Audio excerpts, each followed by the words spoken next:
Hey, how are you? We're here with another video on our YouTube channel. I'm very excited. As you can see right now, we're not in the kitchen. We're going to be doing a little bit of a different video this time. I would love to be able to share with you guys more about my experience as Miss Grand Guatemala, seeing that my time of reign is coming up and I'm going to have to turn in my crown soon. And there's a lot of questions that people have been asking me, so we're going to do this in two parts. Part 1, which is this one, will be just as my time as Miss Grand Guatemala, and Part 2 will be talking about my experience in Miss Grand International. So thank you guys so much for joining, and without further ado, let's go into it.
Y bueno, muchachos, les recuerdo que si están viendo este video y ustedes hablan español, hay otro video de mi canal completamente en español para que ustedes también lo puedan disfrutar. Well, so there's so much that you guys have been asking me, so many questions that you guys have, but of course we need to start with a little bit of backstory, a little bit of general about me, so that you guys can understand how everything has worked out. Because people have been asking me, like, where are you from? How old are you? Where'd you go to school? So we'll get into that real quick. Well guys, let's get started! So, to give you a little bit more about me, I am 20 years old. I was born October 28th of the year 2000. I live and have always lived in Quetzaltenango. That's right guys, I'm pura chiva. By the way, for those who don't understand the reference, our soccer team here in the town is called the Super Chivos, which directly translates to the Super Goats. So whenever we say we're Super Chivos, it's like, I'm a super goat. It's all for our soccer team. We're very proud.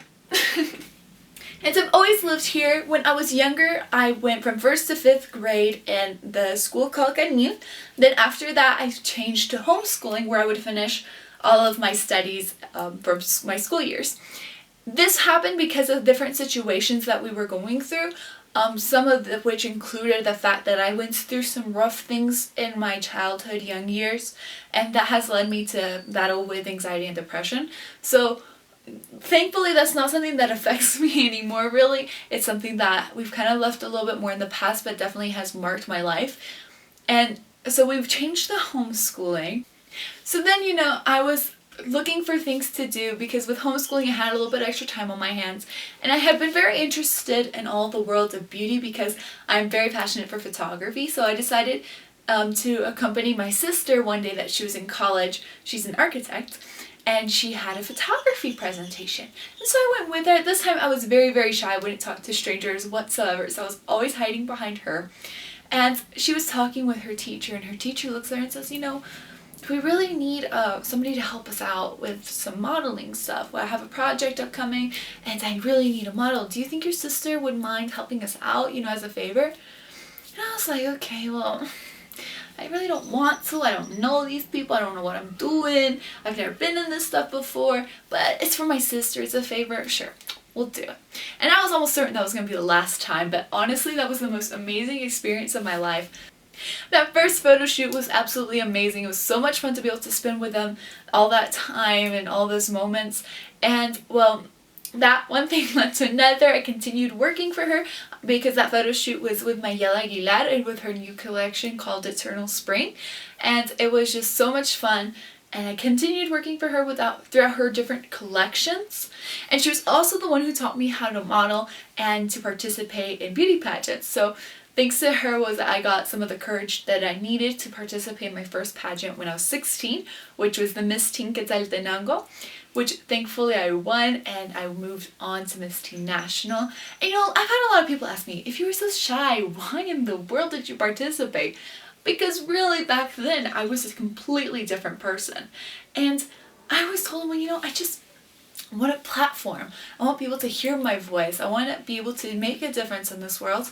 And I had also set off on a project for my life of trying to get over all my fears. So if I identified a fear, I would try to attack it straight on. In this case, I was attacking my fear of being on stage and talking in front of people. And so that was my way of handling it, and also I knew it was going to open many, many doors for me. After my representation as Teen Quetzaltenango and Teen National, I had the amazing opportunity to participate in Miss Supranational Guatemala, representing also my hometown of Quetzaltenango, and all of these things have just been so absolutely wonderful. So after the Miss Supranational Guatemala pageant, many people know that I ended up as first runner-up. And after this pageant, I was so happy for Andrea. Andrea was the girl who won. She is absolutely gorgeous. She did an amazing job representing us, and I was just absolutely so proud of her. But I kind of left a little confused. I was like, okay, where do I go from now? Do I participate in another pageant? Do I go home and just focus on my school? Do I get a job? What should I do? And I was so confused that I was like, okay, well, you know what? Right now I'm just going to go spend time with my family. I'm going to enjoy my time with them. I'm going to hang out with my niece. I'm going to just have a ton of fun. And so during one of those times that we were just hanging out and everything, I received a phone call. And I answered the phone and I'm like, what the heck is this? Like, who's calling me? Almost nobody ever calls me. So I was like, who the heck is calling me? Why do I have an unknown number? So I answered the phone, and they're talking to me about how they're doing this private casting, that they're searching for girls who would be wanting to participate in this casting because they are looking for the next representative of Guatemala to participate in Miss Grand International. And I was like, oh my gosh, this is insane. My dream my entire life has been to be able to represent internationally my country, to be able to take its name and really show it to the world. And I was like, oh my gosh, this is amazing, this is amazing. I hang up the phone, I go talk to my mom, and I'm like, nah, this isn't real. If it is real, I can't go. I'm going to make a fool of myself. I'm going to do a horrible job, because people had been telling me you're too young, because I was only 19 years old at the time. They were telling me, no, you're too young, you're too naive, you're not smart enough, don't have the discipline, you don't have the character, you don't have what it takes. You don't. And I was like, okay, well, maybe they're right, maybe I should wait, maybe I should relax a little bit first, what should I do? And my mom was like, girl, what's the worst that can happen? The worst thing that happens is that you go to a private casting and they tell you, no thank you. I mean, that's normal. Don't worry about it. Go, give it a shot. And I was like, you know what? You're right. Let's go. And so we went to Guatemala City, because that's where the casting was taking place. And I remember this day very, very well. We were at the Hilton Hotel. It was Sunday the 5th of January of the year 2020. And I was just so absolutely nervous. I could not eat. I was just freaking out the entire time. I was like, thank God I decided to go with straight hair, because if I had tried to do curls, I was so nervous and stressed, I would have not worked out well. And I was just trying to figure things out. I show up, we're waiting, and I'm pacing around dear Lord, what am I doing here? What am I doing here? I can't do this. I'm going to make a fool of myself. I shouldn't have come. I should have just stayed at home watching TV, eating ice cream where I was comfortable. But then I was like, okay, no, remember, why are you here? Why is it that you're deciding to participate in these pageants? And I was like, okay, I want to participate because I want to be a voice for my people. I want to be a voice for my town, my country, for the youth. I want to take Guatemala and show it to the rest of the world, to put it up high where all the other countries can see it, so that they know who we are, what we are made of, and what we are capable of doing. And so I was like, okay, breathe. Just go in and do your best, because this is your dream. And so I did so. I remember they finally called me in, and I was like, thank you, Jesus, they're finally calling me in, because I was freaking out at this point.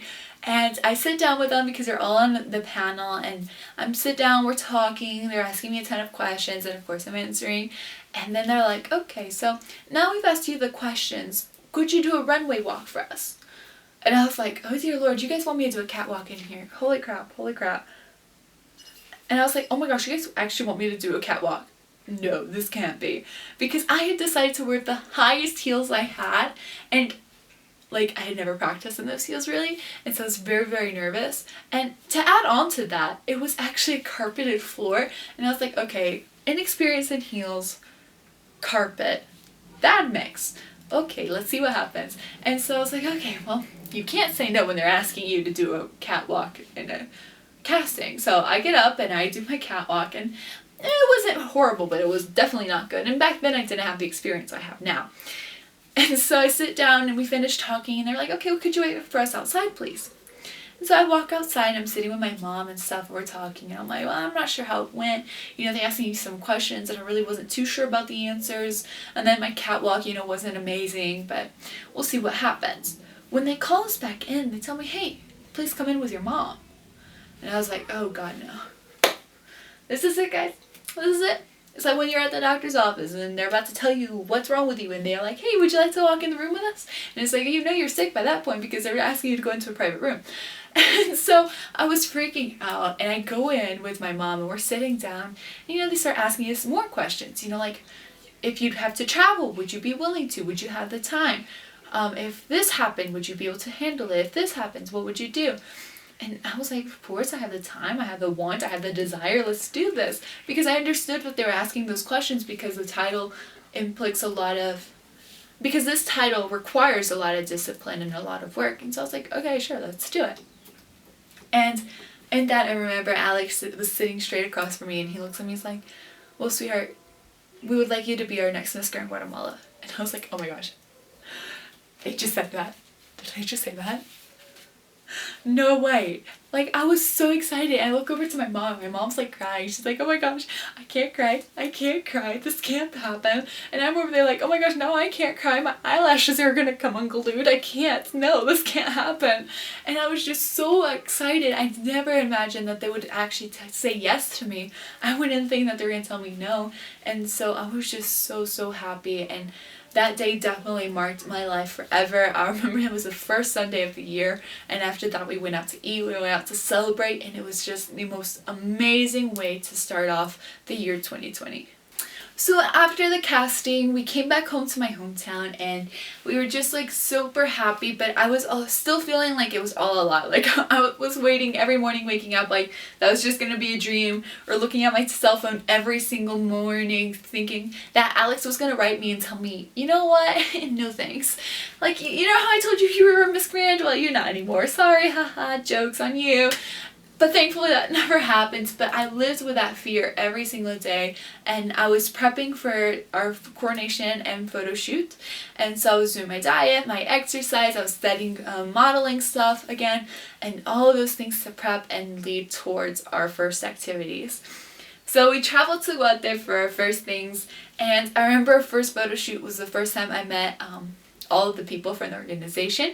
It was really lovely being able to meet everybody finally in person. I had seen pictures and heard about them, but it was the first time getting to meet them face to face. And I remember I was still very, very nervous, and so when I was talking with a photographer, you know, he was showing his computers and his camera and all his equipment, and I got super excited because I'm also a photographer. So we started talking about what computer software is better, what type of computer, how to modify things so that your editing's faster and this and that, and so it was just so much fun to be able to click on that level, and that really was a special connection for me in a very special moment. And those pictures turned out to be amazing. It was so much fun to be there with them. Later on, we went and we were at, later on I got to meet Dania Guevara, the renowned Miss Grand Guatemala 2019, who is a spectacular woman. She's just absolutely amazing, and I got to talk with her. She shared with me her experience in Miss Grand, and we just talked about a lot of the ins and outs of everything so that she could help me. And then after that, we also had our coronation day, which Let me tell you, I was so nervous. I don't know why I was nervous. I think I was still waiting for like to show up and like it'd be the moment of coronation and him like pull the crown away and say, haha, no, joke's on you, it's still mine. But thankfully that did not happen. And so that day I was just so excited. I remember the first time they put the crown on my head, I was like, oh my gosh, this is real. Like, this is actually real. And I looked around and I see my mom, who was able to come be with me during that day. And I was like, I can't believe that we're actually doing this. I can't believe that this is actually happening. When I did my first runway with the crown, everybody was just screaming, clapping. Everybody was just so happy.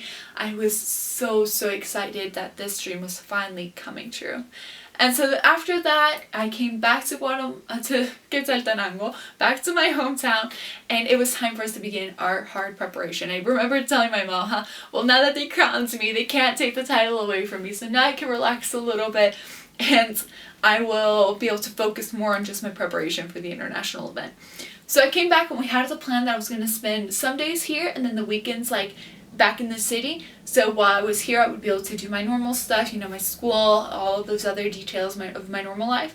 And then on the weekends, I would go and I would be practicing my runway, my makeup classes, hair classes, all of that fun stuff that you need to be able to go and do your best representation possible. But of course, the dreaded moment that marked 2020, leaving its name in the history books. The COVID-19 pandemic hits Guatemala. It was maybe a week after I got back to my hometown when the president announced that all of Guatemala was going into lockdown, that you couldn't even travel from city to city. So we were quite caught off guard by this, because we always said, if we had known, then I would have stayed in the city while things were like this so that I could continue my preparation over there. But because we didn't know, we didn't have a way of knowing, we decided to come back, and then we were stuck. Because they were in one town and I was in another, and there was no way for us to get across to each other. And at first we decided, like, the first month or so, we were like doing things chill. We're like, okay, well, this stay's only gonna last a month, so we'll wait out the month, we'll see what happens. I continued doing my own stuff here, prepping on my own and stuff, while we were waiting for the country to open. And I think it was about a month and a half in, we were like, okay, this isn't going to change anytime soon. This is going to stick with us, so we better get working, we better do something to change stuff, because this is just not going to work. So we started doing everything via Zoom. Everything was through Zoom. My trainer was connected with me. We would do workouts every single day online. She would send me my diet plan. Then I also had my makeup classes, my styling classes, my runway classes even, all online, so that we weren't missing out on a single second of time for us to prep for the international pageant. And this was absolutely insane. It was kind of rough at times because, you know, it's not the easiest thing to learn over Zoom, these things, you know, because school is one thing, but when you're learning how to do your makeup, when you're learning how to style your hair, when you're trying to learn how to walk, it can be a little bit more challenging, though not impossible, which is something that we definitely learned. Getting towards the end of our time, I remember that Jesus Barreto, who was my coach for runway and also my styling coach, came to my town, stayed at my house for 10 days. We did a crash course in runway, makeup, hair, and also my presentation, how would I express myself before a public. And that time was absolutely amazing. I love the man. He's so good at what he does. He's absolutely incredible. And I appreciate every second I had with him, because he really managed to teach me everything that I hadn't been able to get throughout those Zoom classes. He helped polish up. And so that was just absolutely amazing. And, well, that was reaching the end of our preparation. And, well, that's kind of how it kept going for all of our preparation, you know. It would be times here, times there. Getting towards the end of our time, I was spending more and more time in the city. I would be there 1 month, 2 months at a time, prepping and making sure all of those details were just all ironed out, that we were completely ready for whatever it was that we needed to face. And I was just so happy, so thankful with our entire team that had been helping us. You know, it was really awesome being able to be there. And I remember in those last days, you know, I was still working out with my trainer Mercedes. We had photo shoots with Jose Martinez. Jesus was always doing my hair and makeup, giving me those last classes. We had to go to Blessing School to try on the dresses and start packing our bags. And, you know, it was at those moments that I really looked back and I was like, I'm so thankful. I'm just absolutely so thankful for everything that they've given me, because I realized all the knowledge, all of the stuff that they had taught me, all the things that they had given me, and I knew that I was ready to go. And I was just like, thank you, Alex, so much for truly giving me everything that you promised, because I felt so secure in that moment. And well, needless to say, you know, we had our last photo shoot days before we had to travel, and then it was time for us to get on that plane. And I remember the night before I went to the airport, I actually was still missing to pack a couple of suitcases, and I was so stressed and nervous that I didn't finish packing till like 3 in the morning. And I had to be at the airport at 6 in the morning. No, at 5 in the morning, I think it was. And so I pretty much did not sleep whatsoever. But we made it, we got there, and everything was perfectly fine. And so that's kind of like a little bit of a backstory of how my experience has been as Miss Grand Guatemala. And so now, let's answer some of you guys' questions, because you guys have tons and tons of questions, so I'd love to get in there and answer them for you.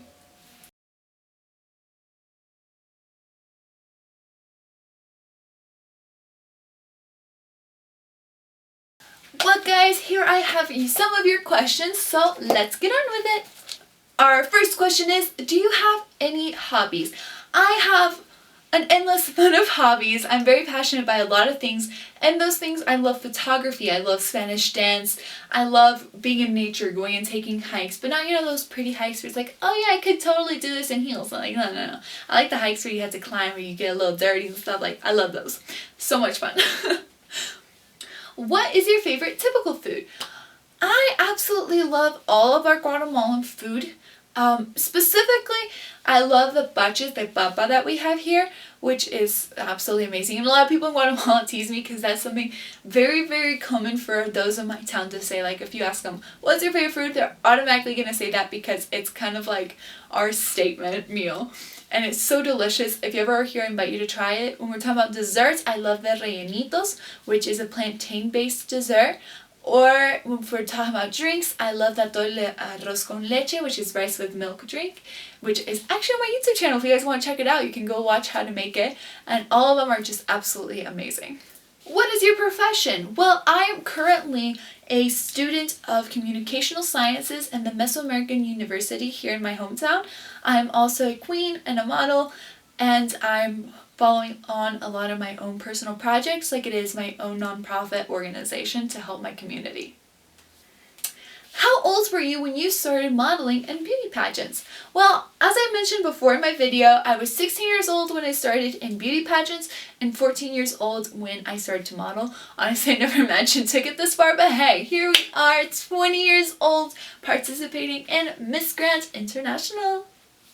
What's the most important thing for a girl to know before she goes to an international pageant? The first thing I would tell her is that she needs to be sure what she wants to do, because this is a full-time job. If you really want to participate, go for it. Prep yourself. Make sure you have the time for it, because you have to learn a lot of things. Make sure you're willing to learn all of these things. Listen to those around you. But first and foremost, be confident in yourself. In a beauty pageant, there's always going to be only one winner. Like, only one girl can leave with the main crown. And so you need to be sure that you know who you are, that you love yourself the way you are, no matter what the final verdict is. Whether you win or you don't win, you need to always be able to love yourself afterwards. Did your religion ever intervene or cause you to feel uncomfortable throughout this? Absolutely not. Honestly, I think that it really depends on each person and how they view things. So personally, I did not have absolutely any issues. I also know how I stand, so I know how to do the things that I want to and need to do. So I know how to do the things that I need to do for my job without it compromising my faith or my values. And I think that's something very important for you to know and understand, and also analyze the things that you're about to submit to before you decide to go into it, so that if there's ever a moment where you know you're going to feel too uncomfortable, just avoid it. Because so much so as it is important for people to respect your religion, it's also important for you to respect yourself. And so I think it's just a balance, but thankfully I did not have any issues. What was the hardest thing that you went through during the Miss Grand Guatemala preparation? I think the hardest thing that we had was the COVID pandemic situation, because, we had to be completely locked in. And as I have mentioned that I have had anxiety and depression issues in my past, being completely locked in definitely kind of brought some of those things to light. It was kind of like making me realize, it was kind of like a little rough for me because I was having to control some of those things.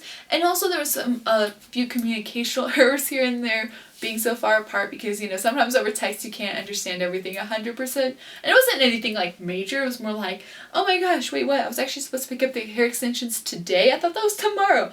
No worries, I'm on my way. So it's just funny things like that happened, but really we had absolutely no problems. What was the most amazing thing that you lived? The most amazing thing that I have out of this experience is my Miss Grand Guatemala family, because they really are people who have formed me, who are going to be always in my life. Jose, Mercedes, Alex, Claudia, Jesus, they're all people that are just so wonderful, that have taught me so much, and I absolutely love them. And even though I'm about to turn in my title, they're still there with me. They still keep supporting me, and I know that they're always going to be there by my side. What would you say, and what tips would you give to the youth who are trying to reach their goals at a young age? I went through a lot of things with this, because a lot of people told me that I wasn't able to, that I was too young, that I needed to wait a couple of years, but honestly, that's not the case. I always had the belief, and my parents taught me, that if you have a goal, fight for it. What I always did was I looked for my goal, not tomorrow. I didn't try to visualize myself, how will I be tomorrow, how will I be in a week, but how do I want to see myself in a year, 5 years. And when I found that dream, when I found that goal, which is to be able to speak to you guys, to be able to have a voice, to be able to make a difference in my community and in this world, I grabbed a hold of it and I worked for it day and night. No matter how hard it got, I kept fighting. And so that's what you need to do. You need to grab a hold of your dream, your final goal, and just do whatever it takes to get there. And if you fall down, get back up. It doesn't matter if you fail. It doesn't matter if you stumble. If people don't think that you can do it, fight for what you want and you will achieve your goal. Oh, this is a good question, guys. So the question is, where were you more nervous? During your interview with Alex in Guatemala or with Noah in Thailand? It is absolutely insane to say this, but I was so much more nervous here in Guatemala with Alex. He is somebody that I admire so much, and I knew that it was in his hands, the decision to send me or not. And so I really was so terrified of being in that room with him and having that interview and stuff. But yeah, so there's your answer. What would you say to the new Miss Grand Guatemala? Well, girl, I invite you to fight for this. This is an amazing platform that you're going to have. It's going to be one of the best years of your entire life. Use it. Enjoy it to the max. Just live every single moment. Grab a hold of every teaching that they're going to give you. Take a hold of the lessons that Alex is going to give you, that Jesus is going to give you, that Jose can give you. Listen to Mercedes. Let her teach you in every area that she knows. Go and also learn from Blessings with Claudia, so that she can tell you all that you need to know about dresses, about colors, and all about these things that they will teach you. And it's going to be so amazing. Really just try to learn, because they're giving you all the tools you need to be able to win. And if you soak it all in, you will do amazing. But the most important part is fight for it. You have to fight, because they could give you all the stars in the world and they can give it to you, but if you don't want it, if you don't fight for it, it's gonna be useless what they give you. So fight for your goal, fight for your dream, but most importantly, fight for our country. I know you're gonna do amazing. I love you, girl.